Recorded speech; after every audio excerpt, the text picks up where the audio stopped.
사도신경으로 신앙 고백하시겠습니다.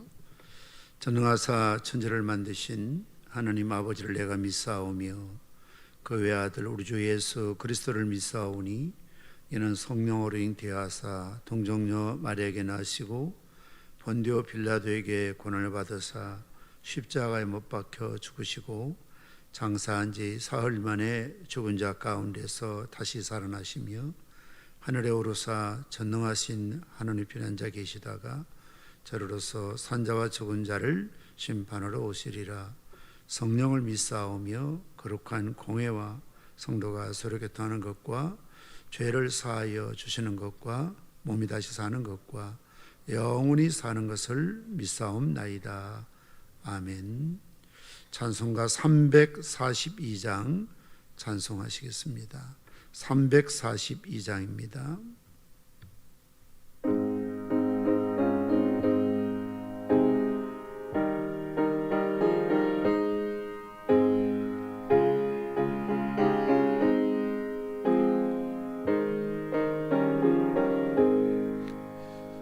너 시험을 당해 범죄치 말고 너 용기를 다해 곧 물리쳐라. 너 시험을 이겨 새 힘을 얻고 주 예수를 믿어 늘 승리하라. 우리 구주의 힘과 그의 위로를 빌라. 주님 내 편에 서서 항상 도우시리. 내 친구를 삼가 잘 선택하고 너 언행을 삼고 늘 조심하라. 너 열심을 다해 늘 충성하고 온 정성을 다해 주 봉사하라. 우리 구주의 힘과 그의 위로를 빌라. 주님 내 편에 서서 항상 도우시리. 잘 이기는 자는 상 받으리니 넌 낙심치 말고 늘 전진하라. 내 구세주 예수 힘 주시리니 주 예수를 믿어 늘 승리하라. 우리 구주의 힘과 그의 위로를 빌라. 주님 내 편에 서서 항상 도우시리. 아멘. 하나님 말씀 함께 보시겠습니다. 사도행전 20장 1절에서 6절 말씀까지를 교독하시겠습니다. 사도행전 20장 1절에서 6절 말씀입니다.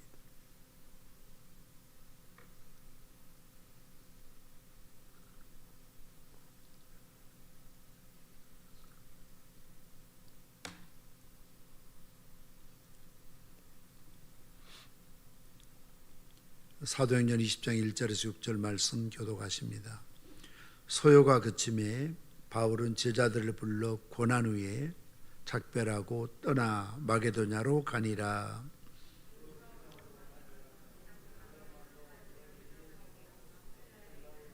거기 석 달 동안 있다가 배 타고 수리하러 가고자 할 그때에 유대인들이 자기를 해하려고 공모함으로 마게도냐를 거쳐 돌아가기로 작정하니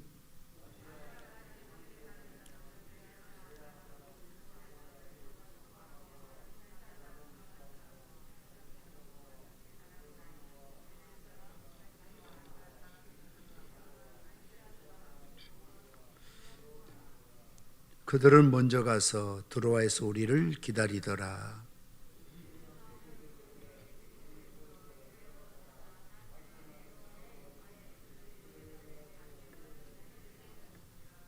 아멘. 오늘 사도행전 20장 1절에서 6절 말씀은 바울이 에베소 전도를 마친 후에 마게도냐와 아가야 지방을 다시 방문했습니다. 방문의 목적을 두 가지로 오늘 말씀하고 있습니다. 1절, 2절 말씀 보시면 소요가 그쯤에 바울은 제자를 불러 권한 후에 작별하고 떠나 마게도냐로 가니라. 그리고 2절 말씀 보면 그 지방으로 다녀가며 여러 말로 제자들에게 권하고 헬라에 이르러라고 말씀하고 있습니다. 1절 제자들을 권한 후에 2절 또 여러 말로 제자들을 권하고라는 이 표현, 권하다는 이 말의 의미는 격려한다는 그런 의미를 갖고 있습니다. 마게도냐와 헬라 지방은 지금은 그리스 지역이 됩니다. 이 지역은 바울이 2차 전도 여행 때에 전도하여 교회를 세운 지역이지요. 이런 지역을 방문한 이유를 두 가지로 살필 수가 있습니다. 첫째는 전번에 말씀드린 것처럼 예루살렘 교회 또 이스라엘 유대인들을 돕기 위한 모금 때문입니다. 유대 나라에 큰 흉년이 들고 교회가 또 어려움을 직면하게 되자 우리가 영적으로 빚을 진 자들이니 육신적으로 그들에게 빚을 갚는 것이 마땅한 도리니라라고 이야기하고 있습니다. 예루살렘 교회가 모교회지요. 모교회가 어려움을 당할 때 지 교회들이 함께 이런 어려움을 짐을 같이 지고 그리고 그들의 어려움을 해결하는 일에 비록 개척교회들이고 요즘으로 말하면 미자립 그런 교회 성도들이지만 그럼에도 불구하고 그들에게 소위 구제 헌금을 모아서 전달해야 될 필요성을 느꼈습니다. 이것은 비단 예루살렘 교회뿐만 아니라 유대 나라의 모두는 국가적으로 그렇게 후원할 만한 재정적인 그런 여유는 없지만 그럼에도 불구하고 유대 지역에 또 여러 사람들에게 구제해야 될 필요가 있었지요. 왜냐하면 예루살렘 교회도 어려울 때에 우리가 보면 헬라파, 히브리파가 서로 구제 문제로 다툰 적은 있습니다만 얼마나 초대교회가 또 구제하는 일에 앞장서고 있었는가 하는 것을 엿볼 수가 있습니다. 두 번째 방문의 목적은 바울이 3년 전에 2차 전도 여행 때 개척한 여러 교회들을 방문한 목적은 그들을 권하기 위해서, 권하다는 것은 격려하기 위함이라고 말씀하고 있습니다. 어쩌면 바울이 이 지역을 방문한 목적은 구제를 하기 위해서 모아둔 헌금을 모아서 예루살렘의 유대 나라에 전달한 것도 중요했지만 더욱 그의 마음속에 있었던 중요한 일은 어려운 개척교회 성도들을 권하기 위해서, 권면하기 위해서 그 지역을 방문했다라고 생각이 됩니다. 예수님을 영접하고 믿는 사람들을 격려하는 것이 참 중요하다는 것입니다. 우리가 신앙생활하면서 격려자가 필요합니다. 평생 관심을 가지고 지켜봐주는 사람들을, 마이크를 좀 바꿉니다.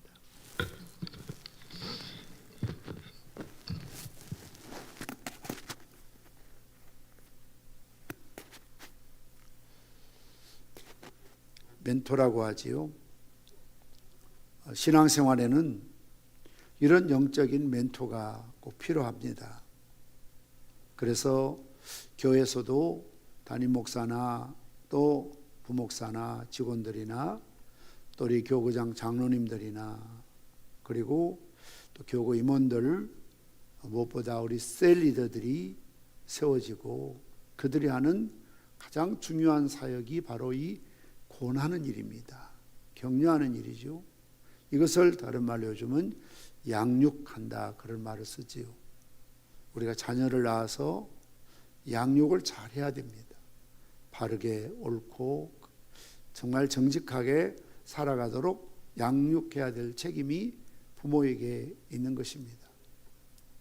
국가에서도 어려운 특히 백성들, 노령자들이나 또 여러 가지 사회적인 소외를 받는 그런 사람들에 대한 배려 정책들이 어느 때보다 많이 필요하죠. 왜냐하면 그들을 양육하고 그리고 잘 돌봐야 될 책임이 국가나 교회 또 영적인 리더들에게 가장 중요한 일이기 때문에 그렇습니다. 누구나 연약합니다. 그래서 창조 때 흙으로 만드셔서 그런지 육체도 연약합니다. 시편 103편 14절 말씀처럼 이는 저가 우리의 체질을 아시며 우리가 진토임을 기억하시미로다. 여기 진토라는 것은 먼지, 흙과 같은 연약한 존재라는 것입니다. 옛날 시골에 초가집, 흙으로 지은 집들, 세월이 지나면 지붕도 벽도 그리고 방바닥도 금이 가거나 또 무너지거나 쓰러질 때가 있습니다. 흙으로 지었기 때문에 그렇습니다. 그래서 우리가 질그릇 같은 연약한 존재다라는 것을 말하고 있지요. 이런 흙으로 지은 연약한 육체를 가지고 살아가기 때문에 육체도 그렇게 오랫동안 건강을 유지하는 게 쉽지가 않습니다. 감기에 걸리거나 이런 또 바이러스에 노출되거나 여러 가지 질병으로 또 아픔으로 신경 쓰거나 간, 위 이런 또 좋지 않아서 또 당뇨나 고지혈증 이런 병들도 갖기 마련입니다. 사람이 육체만 연약한 것이 아닙니다. 마음도 정신도 연약할 때가 많이 있습니다. 그래서 몸이 약하면 따라서 마음도 약해질 때가 있습니다. 예를 들면 먹지 않으면 육체만 피곤한 것이 아니라 영도 마음도 정신도 지칠 때가 많이 있지요. 엘리야와 같은 그런 성정이라도 그가 굶주림에 노출되어 있을 때에 그 정신적으로도 연약해서 하나님 차라리 내 생명을 취하십시오 라고 기도했던 것을 볼 수가 있습니다. 영과 마음은 분리가 되지 않기 때문에 그렇습니다. 그래서 육체가 연약하면 마음도 연약해지기 쉬운 법입니다. 예수님께서 이 땅에 오셔서 하신 사역을 보시면 예를 들면 마태복음 9장 35절 말씀처럼 예수께서 모든 도시와 마을에 두루 다니사 그들의 회당에서 가르치시며 천국 복음을 전파하시며 모든 병과 모든 약한 것을 고치시니라. 예수님의 3대 사역을 말씀하고 있습니다. 소위 가르치셨다. 그리고 말씀을 선포하셨다. 그리고 치유하셨다라는 것이죠. 그런데 여기서 치료를 말할 때에 모든 병, 모든 육체적인 질병을 주님께서는 다 치료하실 수 있습니다. 그리고 더 중요한 것은 모든 약한 것을 고치셨다. 여기서 모든 약한 것은 무엇을 말할까? 앞에서는 모든 병이라고 그랬습니다. 육신적인 모든 질병이겠지요. 그러나 이 모든 약한 것은 우리 정신, 영혼, 마음의 약함을 뜻합니다. 세상의 약이나 병원에서는 육신의 질병을 약한 것들을 고쳐줄 수 있지만 마음을 터치할 수가 없습니다. 마음이 상처받은 것, 마음이 약한 것, 이것을 치료해 줄 수 있는 방법이 없지요. 오직 교회만이, 주님만이 영적인, 정신적인 마음의 질병을 고칠 수가 있는 것이죠.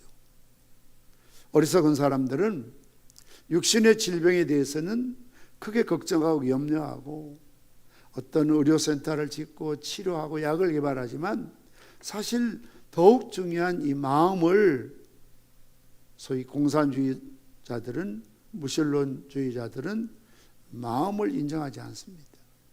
정신을 인정하지 않습니다. 영혼에 대해서 그들은 무지합니다. 그게 유물론적인 사고죠. 보이는 물질의 세계가, 노동의 가치가 최고다, 그것이 전부다라고 생각하는 거죠. 그러나 우리가 정말 중요한 것은 몸도 중요하지만 마음도 더욱 중요한 것이죠. 하나님의 관심은 우리 육신의 질병뿐만 아니라 영적인 부분을 하나님은 관심을 갖고 계십니다. 그래서 무엇을 먹을까, 무엇을 마실까, 무엇을 입을까 염려하지 말라. 우리 육신의 모든 필요한 것들이지요. 먼저 그의 나라와 그의 의를 구하라. 하나님 나라와 하나님의 의를 구하라는 것이죠. 그러면 이 모든 것들을 더해 주신다. 내 영혼이 잘됨 같이 네가 범사에 잘되고 강건하기를 원한다. 우리 주님의 항상 관심은 마음입니다. 그래서 사람은 외모로 보지만 하나님은 중심, 영혼을, 마음을, 정신을 보신다라고 말씀하고 있습니다. 그러므로 우리 주님께서는 모든 병뿐만 아니라 모든 약한 것을 고쳐주셨다는 거지. 뿐만 아니라 마태복음 10장 1절 말씀처럼 예수께서 그의 12제자를 부르사 더러운 귀신을 쫓아내며 모든 병과 모든 약한 것을 고치는 권능을 주시니라. 귀신을 쫓아내고 모든 병뿐만 아니라 모든 약한 것을 고치는 권능을 주셨다라고 말씀하고 있습니다.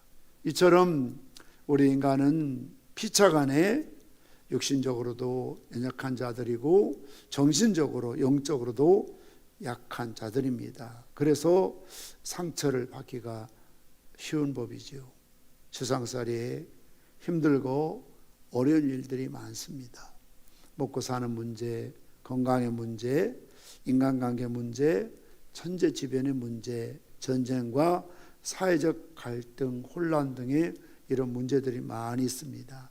아마 이 자리에 계신 여러분들도 뭔가 한두 가지 고민거리가 다 있을 것입니다. 이러한 고난은 우리의 마음과 몸을 지치게 하고 피곤하게 합니다. 불안하게 하고 삶을 위축시켜 버립니다. 그래서 우리에게 멘토가 필요하고 격려가 필요한 것입니다. 왜 하나님께서 아담을 지으시고 혼자 있는 것이 좋지 못하니 독처하는 것이 좋아 보이지 않았다는 것이죠. 세상 모든 만물은 짝을 다 지어서 만드셨는데 하나님이 아담을 지으실 때는 아담만 지으셨잖아요. 그러나 하나님이 완벽한 상태에 있는 아담이었지만 쓸쓸해 보이고 외로워 보이고 뭔가 좀 부족해 보였습니다. 그래서 그의 갈빗대를 취하사 하와를 지으시며 뭐라고 말합니까? 헬퍼, 돕는 자가 되라는 거죠. 돕는 자가 되라. 따로따로가 아니라 서로 부족함을, 연약함을 채워줄 수 있는, 그게 부부라고 말씀하셨죠. 둘이 한 몸을 이루라고 말씀하신 이유가 바로 거기에 있습니다. 우리가 격려라는 말을 헬라어로 파라칼레오라고 말합니다. 파라칼레오는 신약 성경에 무려 109번이나 기록되고 있습니다. 이 말은 소환하다, 초청하다, 구하다, 간청하다, 그리고 권면하다, 그리고 위로하다, 격려하다라는 이런 의미를 가지고 있습니다. 파라칼레오의 시제는 현재 분사형으로 대부분 쓰고 있습니다. 이 말은 하나님의 위로하심이 중단 없이 지금도 계속되고 있다라는 그런 시제입니다. 이 헬라어의 말이 갖고 있는 중간태라는 독특한 시제가 있습니다. 보통 우리나라 말이나 영어에는 과거, 과거 완료, 현재, 현재 진행, 미래형 이렇게 되어 있지 않습니까? 그러나 헬라의 중간태라는 시제는 과거에 시작되었고 현재도 진행되고 그리고 앞으로 미래까지도 계속 진행될 것이다. 그러니까 이 시제는 시작하고 끝이 없이 계속 지금도 진행되고 있는 이 파라칼레오라는 현재 분사형 중간태형으로 되어 있다는 것이죠. 이것은 연속되는 환난과 상처와 고난과 시련, 산 넘어 산이라는 말이 있는 것처럼 우리가 살아가면서 물론 엄청난 일들도 있지만 매일 매년 매달 하루하루 살아가면서 크고 작은 많은 문제들을 안고 살아갑니다. 이런 문제의 틈바구니 속에서 아무리 강한 사람이라도 용사라도 의지가 대단하고 정말 이런 용기가 있는 사람, 세상 말로 하면 간이 큰 사람, 간이 굵은 사람, 심지어 간이 부었다고 말을 들을 만큼 용기 백배한 사람도 약할 때가 있습니다. 상처받을 때가 있습니다. 낙심할 때가 있고 주저앉고 싶을 만큼 힘들 때가 있습니다. 베드로 보십시오. 엘리야 보십시오. 모세를 보십시오. 아브라함 보십시오. 다윗을 보십시오. 어느 누가 약하지 않을 때가 있었습니까? 다 나름대로 대단한 영웅적인 그런 존재였지만 정말 힘들고 지칠 때가 있다는 것이죠. 과거에도 그렇고 오늘 삶 속에도 그렇고 내일이라고 그래서 나에게 상처가 없다, 문제가 없다 보장할 수가 없지요. 그래서 하나님의 위로하심은, 권하심은 과거뿐만 아니라 오늘도 그리고 미래도 계속해서 지속적으로, 이것을 예수님께서 수가성 여인에게 뭐라고 하셨습니까? 세상에 주는 물을 먹는 자는 다시 목마른다. 그러나 내가 주는 물을 먹는 자는 영원히 목마르지 아니하리니 그 속에서 솟아나는 샘물이 되리라. 마치 아무리 가물어도 시골의 옹달샘은 마르지 않는 샘이 있지요.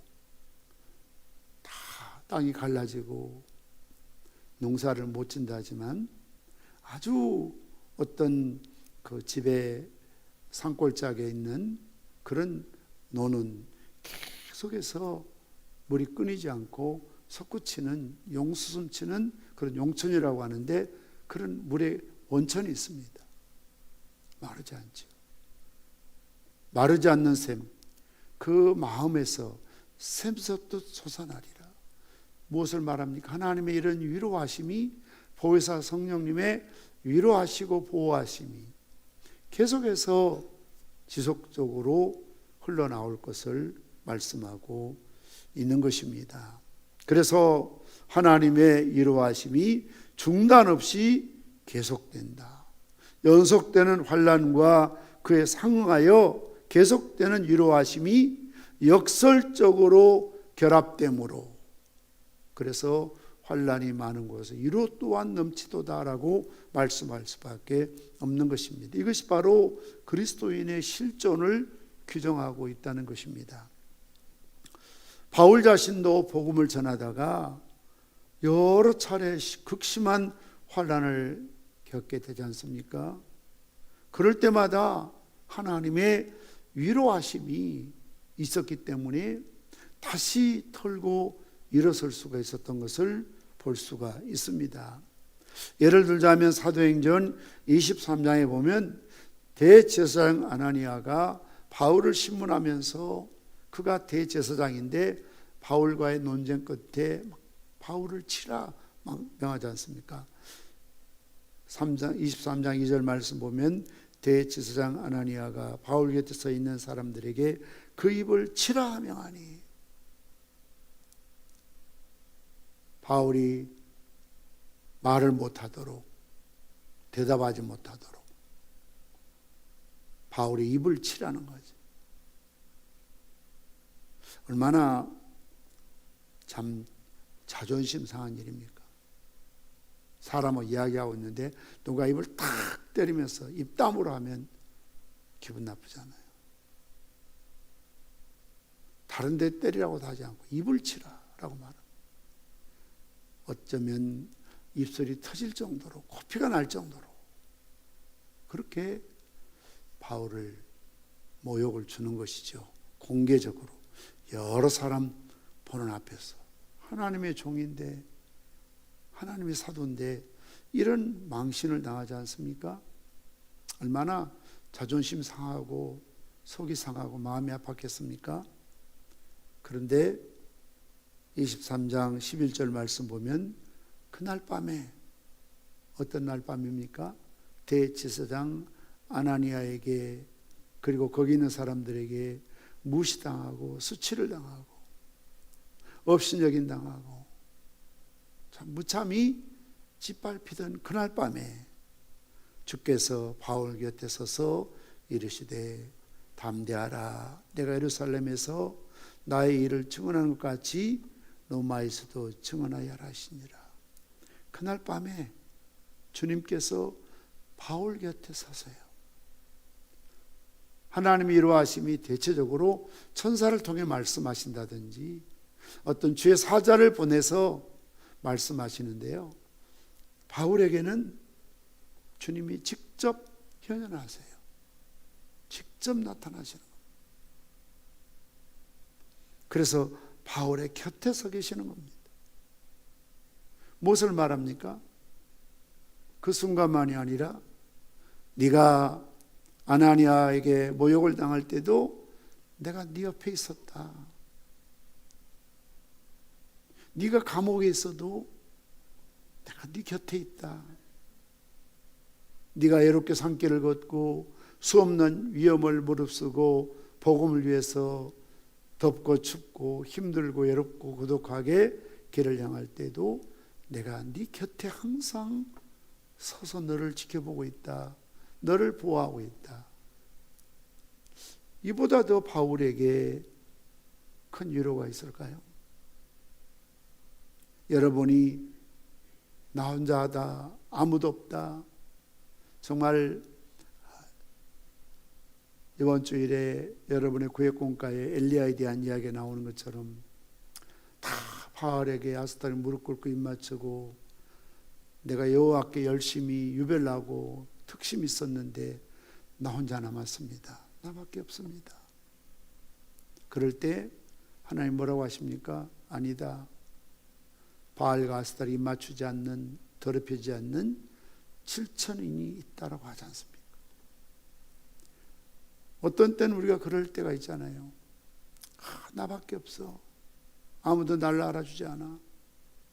우리 집에도, 교회도, 우리 기관도, 우리 셀도 아무도 없어. 나 혼자 외로워, 고독해. 이런 마음 품을 때가 있지 않습니까? 그럴 때에 주님 뭐라 하십니까? 아니야. 너에게는 7,000인의 동역자가 있다. 너에게는 엘리사가 있다. 예후가 있다. 네가 보지 못해서, 알지 못해서 그렇지 하나님이 너를 위한 동역자들을 예비해 놓으시고 붙여주신다라고 말씀하고 있는 것이지요.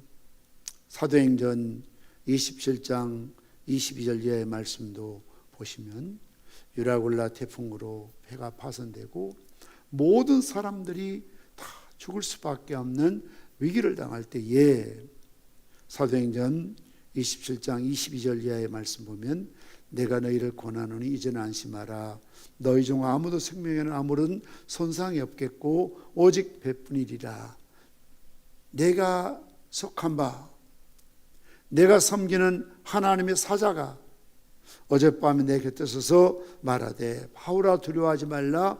내가 가이사 앞에 서야겠고 또 하나님께서 너와 함께 항해하는 자들을 다 내게 주셨다 하셨으니 그러므로 여러분들이 안심하라. 나는 내게 말씀하신 그대로 되리라고 하나님을 믿노라 라고 선언하고 있지 않습니까?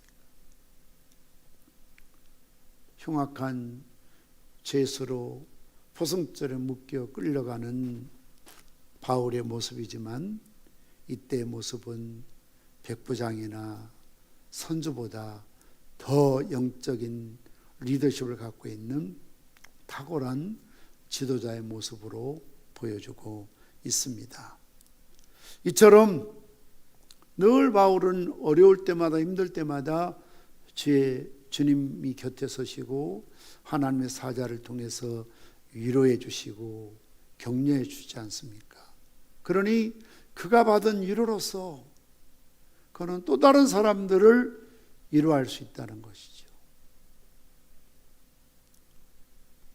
내가 받지 못하면 누구에게 줄 수가 없습니다.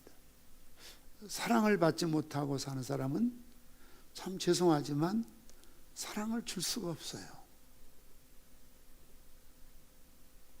위로를 받아보지 못한 사람은 위로를 못 해줍니다. 용서를 받은 그런 체험과 감격이 없으면 용서를 못하는 겁니다. 오늘 바울이 그런 위로를 받은 사람이었기 때문에 바울이 가는 곳마다 제자들에게, 교회들에게, 성도들에게 위로의 메신저가 되고 위로자가 되었던 것을 볼 수가 있습니다. 주님과 화평하게 되는 사람만이 다른 사람을 화평케 할 수 있는 자격을 갖게 되는 것이죠. 이처럼 복음의 능력은 사람을 살리고 사람을 세워주는 데 있습니다. 우리는 복음 안에서 서로에게 격려자가 되어야 됩니다. 상대를 세워주고 용기를 주는 사람이 되어야 합니다. 격려의 반대편에 서서 늘 낙심케 하는 낙심 메신저들이 있지요. 그래서 그냥 사람 기죽이고 무시하고 업신여기고 무례하게 대하고 함부로 대하고 버릇없이 대하고 결국 마음을 상하게 합니다. 말 한마디에도 그냥 비수를 꽂는 말 한마디 때문에 상대방의 마음을 상하게 하고 우울하게 만들어 버립니다. 광야 시절 하나님께서 가장 진노하신 것이 그때가 또 그 사건이 무엇입니까? 민수기 14장 말씀처럼 가나안 정탐하라고 돌아온 12명의 주자들이 그 가운데 10명이 모든 백성들을 낙심케 했다는 겁니다. 그들은 뭐라고 합니까? 가나안 땅은 좋은 땅이지만 그러나 그 땅은 우리가 당하지 못할 강한 족속들이 있다. 우리 힘으로 도저히 그들을 이길 수가 없다. 그 성은 난공불락이고 철로 만든 수레가 있다. 그들은 키가 커서 거인이고 자이언트 건의 피림이고 그리고 숫자가 많다. 그들 앞에서 우리는 메뚜기보다 못하다. 우리가 가나안 땅에 들어간다면 백전백패할 것입니다.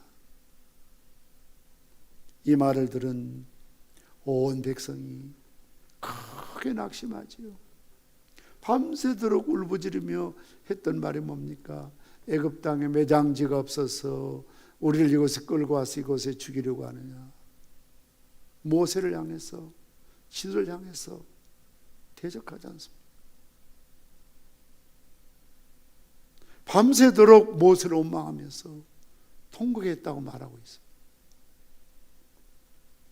성경에서 가장 크게 운 것이 바로 이 사건이었습니다.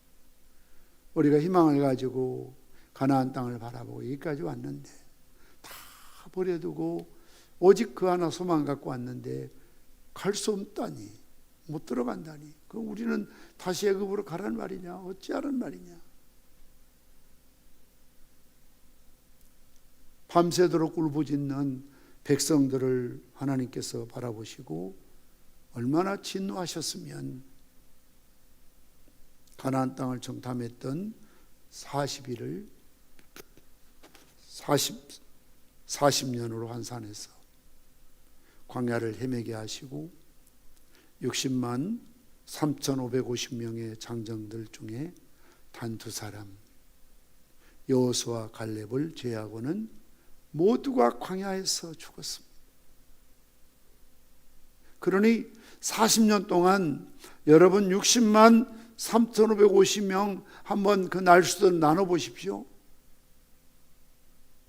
그 이후로 그들이 매일 40년 동안 광야를 맴돌면서 했던 일이 뭡니까? 초상치는 일입니다. 초상치는. 오늘 우리 아버지 죽고 내일 삼촌 죽고 이모 죽고 고모 죽고 큰 집에 초상 나고 작은 집에 초상 나고 처갓집에 초상 나고 매일 밥 먹고 고가는 일이고 초상 치는 일입니다. 한마디로 줄초상입니다. 줄초상. 왜 이런 일을 당하게 됩니까? 그들은 아브라함의 자손입니다. 약속의 백성입니다. 언약의 자손들입니다. 그럼에도 불구하고 왜 가나안 땅에 들어가지 못합니까? 10명의 잘못된 지도자들이 백성을 낙심케 하고 이 말을 들은 백성들이 하나님의 종들에게 불평과 원망을 쏟아놓으실 때 하나님의 진노가 그들에게 임했던 것을 볼 수가 있습니다. 특별히 백성들을 낙심케 했던 정탐꾼 10명은 다 재앙으로 죽었습니다. 그만큼 남을 낙심케 하는 것은 하나님의 진노를 불러온 일이라는 것을 아셔야 됩니다. 격려하고 칭찬하고 위로하고 세워주는 피스메이커가 돼야죠. 그 사람만 어느 기관에 들어가면, 셀에 들어가면 자꾸 분란 일으키고 싸움하고 화내고 또 막 고함 지르고 트러블 메이커. 피스메이커가 아니라 트러블 메이커가 되면 하나님 무서운 진노입니다. 그래서 이런 트러블 메이커, 부정적인 이야기, 험담, 이런 모든 지나친 비판과 책망은 결국 배후에 항상 사단의 영이, 마귀의 영이 그 영혼을 지배하고 있다는 사실을 깨달아야 됩니다. 왜냐하면 마귀가 하는 일이 그런 일입니다. 마귀는 참소합니다. 마귀는 비판합니다. 마귀는 무너지게 하고 넘어지게 하고 자빠지게 하고 실족하게 하는 장본인이 주범이 마귀입니다. 그러니 때로는 교회에서도 마귀가 이 사람 저 사람 영혼에 들어가서 자꾸 그 사람을 통해서 교회를 어지럽게 하고 영적 리더십에 손상해 가게 하고 자꾸 대항하게 만들고 세력을 만들어서 부정적인 사람들끼리 유유상종하는 거죠. 바다에 갈치는 갈치들끼리, 고등어는 고등어끼리, 메르츠는 메르츠 떼를 이룰 수 있는 것처럼 교회도 항상 부정적인 사람들끼리끼리 모입니다. 그래서 하나의 교회의 암세포가 되는 거죠. 내 몸에, 내 안에 있는 암세포가 나를 죽이는 것처럼 내가 아무리 좋은 것을 많이 먹을수록 결국 암세포가 더 크게 돼 있어요. 그래서 그 몸을 죽이는 겁니다. 교회를 무너뜨리는 겁니다. 이 반란세포, 암세포, 바로 사단이 조종하는 것이죠.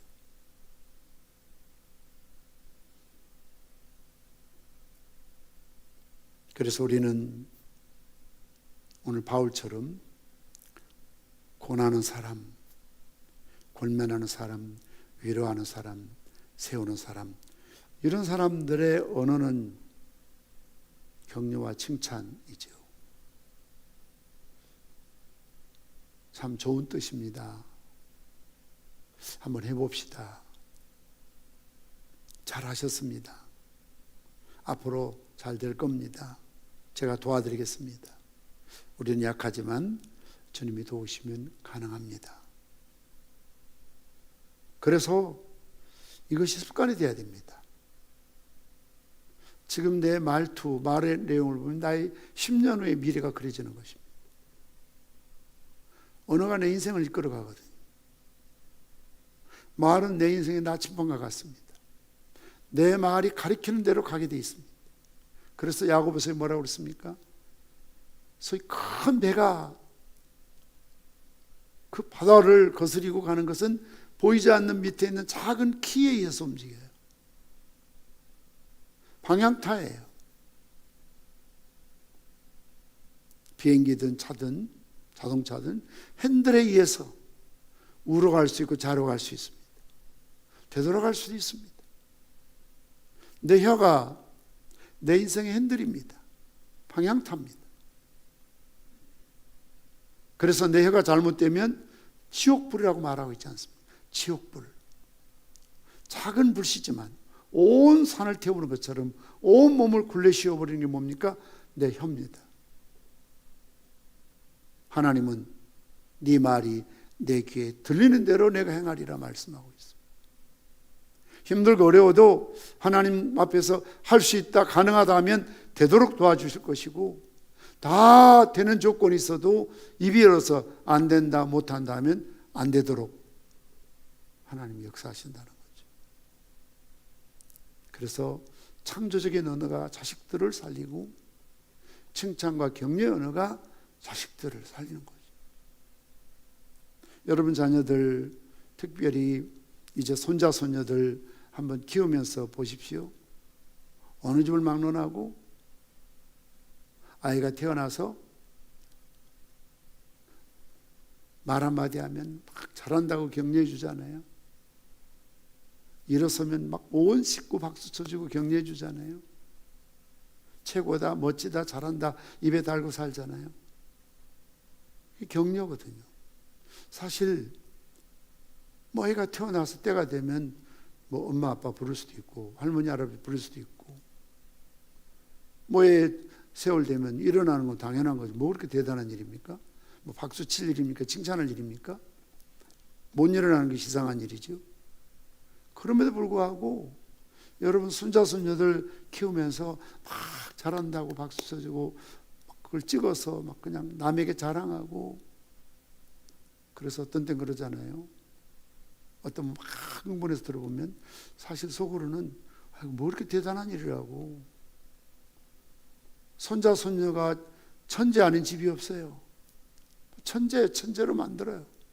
대단하다고. 이런 격려가 아이를 세워가잖아요. 그런 칭찬과 속에 또 애들이 걷고 뛰고 더 말을 하고, 소위 라포로, 그런 할머니나 그런 엄마나 자기를 지지해주고 칭찬하는 사람에게 소위 신뢰관계가 형성되잖아요. 라포로. 그렇게 성장하는 겁니다. 그런 마음으로 제가 보니까 그래요. 우리 할머니 할아버지들이 손자 손녀에 대하는 마음으로 며느리를 대한다면, 여러분의 아들 딸을 대한다면, 교회 성도를 대한다면 영웅적인 훌륭한 멘토 리더십이 될 수가 있습니다. 가족끼리도 부부 사이에도 탓하지 마시고 서로 격려해 줄 필요가 있습니다. 교회에서도 주일이면 아침부터 새벽부터 나와서 수고하는 분들이 얼마나 많이 계십니까? 차량을 안내하거나 주일학교 교사로, 찬양대로 선교단으로, 중창단으로 매주 이렇게 강단을 꽃으로 섬기고, 지금 식당을 우리가 열지 못하고 있지만 또 식당 돌아갈 때는 토요일부터 오셔서 식당에서 봉사하시고 수고하시고, 이런 분들 참 귀한 분들이지 않습니까? 매일 새벽에 장로님들, 집사님들 이렇게 새벽 차량 운행하는 일, 얼마나 훌륭한 일입니까? 그분들에게 여러분들이 고맙습니다. 수고하셨습니다. 제가 뭐 시키지 않아도 잘 하고 계시지만, 그런 분들 정말 명절 때 여러분들이 뭐 양말이라도 하나씩 사서 드리면서 고맙다고. 여러분 돈 주고 오는 거 아니잖아요. 그걸 당연하다고 생각하지 마시고요. 택시 탄다고 한번 생각해 보세요. 새벽에 매일 택시가 공짜로 태워준다고 한번 생각해 보십시오. 왜 교회에서 하는 건 다 그렇게 당연한지 모르겠어요. 찬양 가사처럼 당연한 거 아니고, 은혜여서 주님 앞에 받은 은혜요, 교로부터 받은 은혜요, 영적 지도로부터 받은 사랑과 은혜 아닙니까? 거기에 대한 고마운 마음이 없습니까? 감사한 마음이 없습니까? 격려해 드리는 거죠. 그래서 오늘 바울처럼 서로 격려하는 것이 너무나 중요한 일이다. 그래서 오늘 바울이 마게도냐, 아가야 여러 지역을 순회하면서 개척했던 교회들을 돌아보면서 했던 가장 중요한 사명은 그들을 권하기 위해서, 격려하고 격려하기 위해서 그 지역을 돌아봤던 것을 보게 됩니다. 또한 이 세상 어디를 가든지 어느 장소에든지, 특별히 교회나 주의 사역을 감당할 때 항상 반대자들이 있다는 사실을 알아야 됩니다. 오늘 본문에서도 유대인들이 자기를 해하려고 공모했다. 3년 전에 죽이려고 했던 그들이 또 바울이 오니까 또 죽이려고 공모해. 격려자가 있는 반면에 항상 또 반대자가 있다는 것을 알아야 되고, 이런 반대자를 극복하는 것이 신앙생활에서 매우 중요하다는 것을 우리는 교훈받을 수가 있습니다. 성경에 보면 하나님 백성 중에 항상 반대하는 사람이 있습니다. 광야의 모세를 보십시오. 고라와 그 일당들이 얼마나 모세를 힘들게 하고 괴롭히고, 틈만 나면 모세를 원망하고 하나님 원망하는 세력도 있지 않습니까? 얼마나 이런 사람들이 거스리겠지만 참기 때문에 모세 온유함이 지면의 모든 사람보다 승하다고 했을까요? 사사시대 보십시오. 에브라임 사람들이 기드온에게 따지는 장면이 나옵니다. 왜 전쟁 나갈 때 우리를 부르지 않았느냐? 부를 때는 오지 않고 전쟁 이겨 돌아오니까 시비를 거는 겁니다. 이런 에브라임 사람들처럼 아주 못된 습성이 있는 사람이 있습니다. 사사건건 시비 걸고 부정적인 말을 하죠. 엘리야와 엘리사 시대의 왕과 백성이 얼마나 엘리사를 괴롭게 하고 힘들게 합니까? 예수님 이 땅에 오셨을 때 항상 예수님을 시비하고 죽이려고 하고 모함하고 그런 음모를 꾸민 세력이 얼마나 많이 있었습니까? 결국 예수님을 십자가에 못 박는 장본인들이 되지 않습니까? 이처럼 세상에는 항상 대적자들이, 반대자들이 있습니다. 정치판을 보십시오. 여당과 야당, 반대를 위한 반대가 반복되고 있지 않습니까? 사사건건 반대합니다. 교회도 마찬가지입니다. 무슨 일을 하든지 항상 반대하는 사람이 있습니다. 사실 만장일치가 없습니다. 당회를 해도 반대한 사람이 있고, 재직회를 해도 반대한 사람이 있고, 무슨 기관에 모여도 반대한 사람이 있고, 같은 몇 명한 셀끼리 모여도 또 반대한 사람이 있기 마련입니다. 그래서 이런 반대 직면할 때 낙심하거나 좌절하지 말아야 됩니다. 선한 일이라면 누가 뭐라 해도 상관하지 말고 기차가 가는 길에 막 동네 개들이 벌떼처럼 달려들어 치서도 기차는 가야 하는 것처럼 하나님이 기뻐하신 일이라면, 하나님이 정의로운 일이라고 하면, 그것이 바른 일이라고 하면 반대 세력이 있어도 좌절하지 않고 가야 합니다. 바울처럼.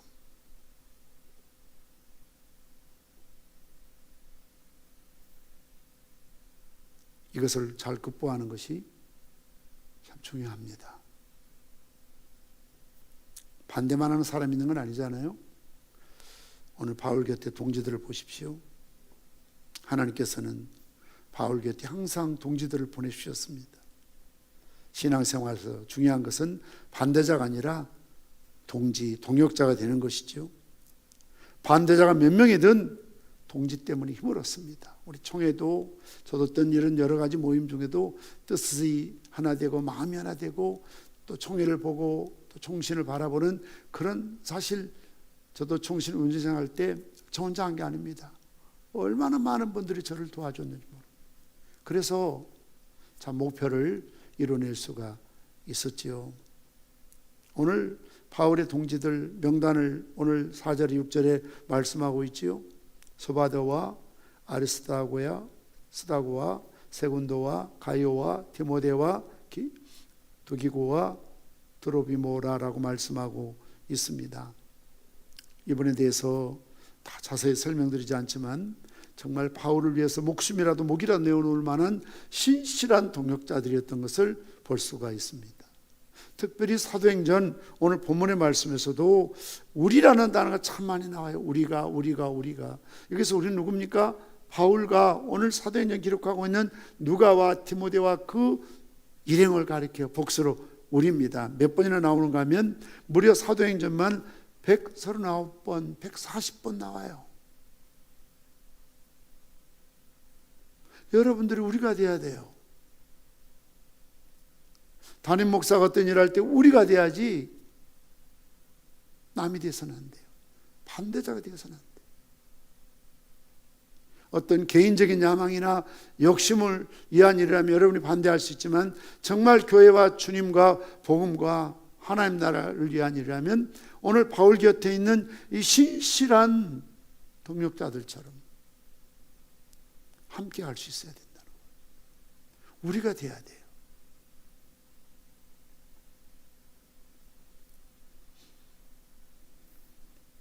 말씀의 결론을 맺습니다. 우리의 삶 속에 반대자들 때문에 힘드십니까? 반대자만 있는 것이 아니라 동지도 있고 동역자도 있고 친구도 있습니다. 반대자들만 보지 마시고 동지를 보십시오. 그리고 동지들과 함께 하십시오. 내 곁에 평생 동지가 누굽니까? 여러분 한번 명단을 만들어 보십시오. 동지를 구하려면 내가 먼저 동지가 되어야 합니다. 제가 종신회 운영이사랑 있을 때 지금 부총회장으로 당선된 권선우 목사님 그 당시 서기였는데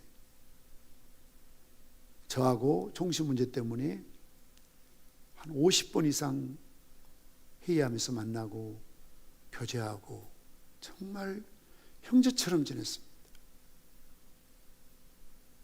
지금도 그분이 거의 일주일에 2-3번씩 저한테 전화 옵니다. 어떤 총회 중요한 결정, 다음 세대학원 전국적으로 다시 조직을 쟁배하는 일, 이런 일 때문에 항상 저한테 전화해서 서울 지역은 또는 중부 호남은 또는 영남은 누구로 본부장을 세우고 서기를 세웠으면 좋겠느냐. 그래서 그분이 본부장이고 제가 서기를 맡으면서 전국 구도적으로 정말 참신하게 일할 만한 좋은 훌륭한 목사님들을 많이 지금 세워가고 있습니다. 혼자 할 수 있는 일이 아니죠.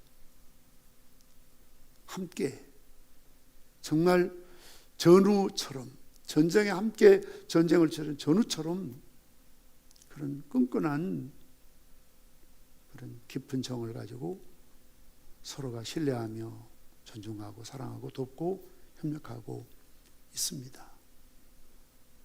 총회가 바로 서야 노예가 바로 설 수 있고, 노예가 바로 서야 교회가 바로 설 수 있기 때문에 그렇습니다.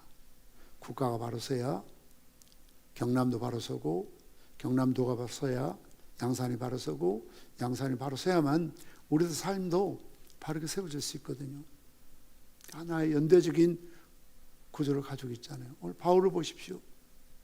얼마나 많은 지역, 얼마나 많은 사람들, 얼마나 다양한 사람들이 바울을 감싸고 있는 훌륭한 동지들입니까? 그들이 하는 일이 뭡니까? 교회를 세우고 복음을 전하고 하나님 나라를 확장하는 일에 연대를 갖고 있는 것이죠.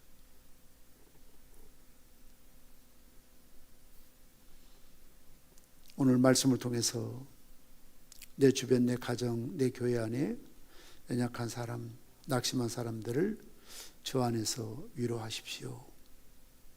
그들에게 용기를 주십시오. 성공적인 삶이 그들에게도 이루어지지만 그런 사역을 하는 사람, 그런 달란트나 그런 은사를 갖고 살아가는 사람 반드시 하나님께서 세워주시고, 내가 다른 사람 세우잖아요. 하나님 나를 세우시는 거예요. 내가 다른 사람 위로하잖아요. 하나님 나보다 더, 내가 그를 위로한 것보다 나를 더 크게 위로하시는 거예요. 남을 내가 세우잖아요. 하나님 나를 더 높게 사용하시고 세워주시는 거죠. 그래서 격려하고 격려받으면서 승리하시고, 비록 반대자가 있다 할지라도 그것 때문에 좌절하고 낙심하지 마시고 나를 도와주고 응원해주고 지지해준다는 이런 좋은 동력자가 있다는 사실을 또 바라보시고, 바울처럼 사명 다하는 그날까지 주님 앞에 충성 다하시는 저와 여러분 되시기를 주님의 이름으로 축원합니다. 기도하시겠습니다. 아버지 하나님, 오늘 사도행전 20장 1절에서 6절 말씀을 통해서 우리에게 주시는 귀한 교훈, 바울이 가는 곳마다 다른 모든 사람들을, 제자들을 권했다라고 했습니다. 위로하고 격려하고 세웠다는 것입니다. 우리도 피스메이커가 되어서 나보다 믿음이 약한 사람, 나이가 어린 사람, 또 신앙의 경륜이 짧은 사람, 내 주변에, 내 가정 안에, 자녀나 부부간에 많은 사람들을 잘 세우고 세워갈 수 있게 도와주시기를 원합니다. 격려자가 되기를 원합니다. 10사람의 부정적인 사람들처럼, 정탐꾼처럼 하나님 앞에 부정적인 사람 되지 않게 하시고, 악평하지 않게 도와주시옵시고, 폄하하고 비난하고 불신앙을 조장하지 않게 도와주시기를 원합니다. 뿐만 아니라 우리를 반대한 사람도 있습니다. 이러한 일 앞에 낙심하지 않게 하시고, 또 우리를 지지하고 도와주고 세워주는 다수의 말없는 사람들이 있다는 사실을 깨닫고, 항상 지지를 받고 지지하고 격려를 받고 격려하고 세워나가는, 아름답게 서로 세워나가는 지체들, 한 몸이 되고 한 온 성도들이 되게 도와주시옵소서. 예수님의 이름으로 기도드리옵나이다. 아멘. 주기도문 하시겠습니다. 하늘에 계신 우리 아버지여, 이름이 거룩히 여김을 받으시오며 나라의 마옵시며 뜻이 안에서 이룬 것 같이 땅에서도 이루어지이다.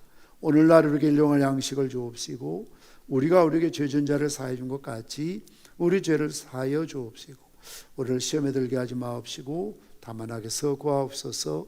대개 나라와 권세와 영광이 아버지께 영원히 싸움나이다. 아멘.